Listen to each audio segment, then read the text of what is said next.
ಮೋದಿನ ನಡೆಸಿಕೊಡುವಂತ ಶಕ್ತಿ ನಲ್ಲಿದ್ದಾಗ ಏ ಅನ್ನುವುದು ಧರ್ಮವಲ್ಲ, ಏ ಯಾರಿಗಂತಾರೆ ಹೆಂಡತಿಗೆ ಅಂತ. ಯಾಕಂದ್ರೆ ಇಷ್ಟು ದಿನಗಳ ಇಷ್ಟು ವರ್ಷಗಳಿಂದ ಯಾವ ಪ್ರಧಾನ ಮಂತ್ರಿಗಳು ಕುಡುಕರ ಬಗ್ಗೆ ಕ್ರಮ ತಗೊಂಡಿಲ್ಲ. ಅದಕ್ಕಾಗಿ ನಾ ಈಗಾಗಲೇ ಕ್ರಮವನ್ನು ತೆಗೆದುಕೊಂಡಿದ್ದೇನೆ.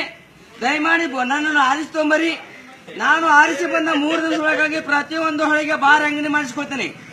ಬೆಳಗಿನ 5 ಗಂಟೆ ಜಾವದೊಳಗಾಗಿ ಬಾರ್ ಅಂಗಡಿ ಕುಲ ಆಗಬೇಕು ಸ್ವಾಮಿ ಸರ್. ಅದೇ ನಂತರವಾಗಿ ಚಾದ ಅಂಗಡಿ ಹರಿಯಾಗ 10 ಗಂಟೆ ಕುಲ ಆಗಬೇಕು. ಅಕಸ್ಮಾತ್ ಒಂದು ವೇಳೆ 10 ಗಂಟೆ ಒಳಗೆ ಯಾರ ಚಾದ ಅಂಗಡಿ ಕುಲ ಮಾಡಿದ್ರೆ ಪ್ರತಿಯೊಂದು ಹೊಳೆಗೆ 2 ಪೊಲೀಸ್ ಬಿಟ್ಟಿರ್ತೇನೆ. ಮತ್ತು ಕುಡುಕರ ಕುಟುಂಬಕ್ಕೆ ತಿಂಗಳಿಗೆ 10,000 ರೂಪಾಯಿ ಪರಿಹಾರ ಕೊಡ್ತೇನೆ. ಮತ್ತು ಯಾರು ಕುಡಿದಲ್ಲ ಅವರಿಗೆ 30,000 ರೂಪಾಯಿ ದಂಡ ಹಾಕ್ತೀನಿ.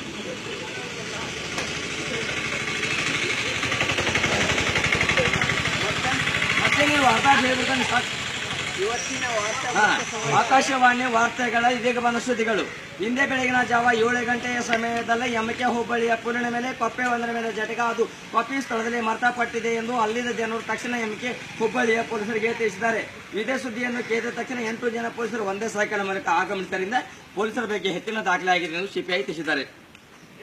ಮೊನ್ನೆ ಮಲ್ನಾಡ ಹತ್ತಿರ ಗುಡುಗು ಮಿಂಚು ಮಳೆ ಜೋರಾಗಿ ಬರುವುದರಿಂದ ಒಬ್ಬನ ತಲೆಯ ಮೇಲೆ ಅಣಕಲು ಬಿದ್ದು ಅವನ ತಲೆ ಹೊಡೆದು 4 ಪಾಕಳೆಯಾಗಿದೆ ಎಂದು ತಿಳಿದು ಬಂದಿದೆ.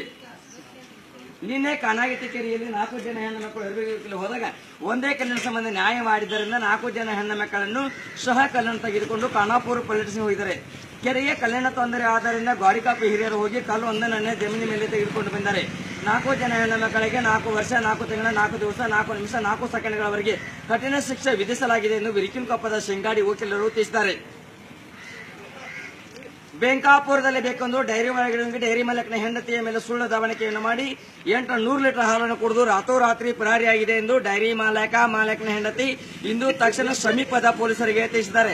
ಇದೇ ಸುದ್ದಿಯನ್ನು ಕೇಳಿದ ತಕ್ಷಣ 4 ಜನ ಪೊಲೀಸರು ತಟ್ರ ಮೂಲಕ ಬೆಂಕಾಪುರಕ್ಕೆ ಹೋಗಿ ಬೆಂಕಾಪುರದಿಂದ 55 ಕಿಲೋಮೀಟರ್ ದೂರ ಅಂತರ ಹೋದರೂ ಬೆಕ್ಕವೊಂದನ್ನು ಚಾಮುಂಡಿ ಪಕ್ಕದ ಬಳಿ ಬಂಧಿಸಲಾಗಿದೆ. ಅದೇ ಬೆಕ್ಕವೊಂದನ್ನು ತೆಗೆದುಕೊಂಡು ಬಂದು ಪೊಲೀಸ್ ಸ್ಟೇಷನ್ನಲ್ಲಿ ವಿಚಾರಣೆಸಿದಾಗ ಬೆಕ್ಕವು ಎಲ್ಲ ವಿಷಯವನ್ನು ಸವಿಸ್ತಾರವಾಗಿ ತಿಳಿಸಿದೆ.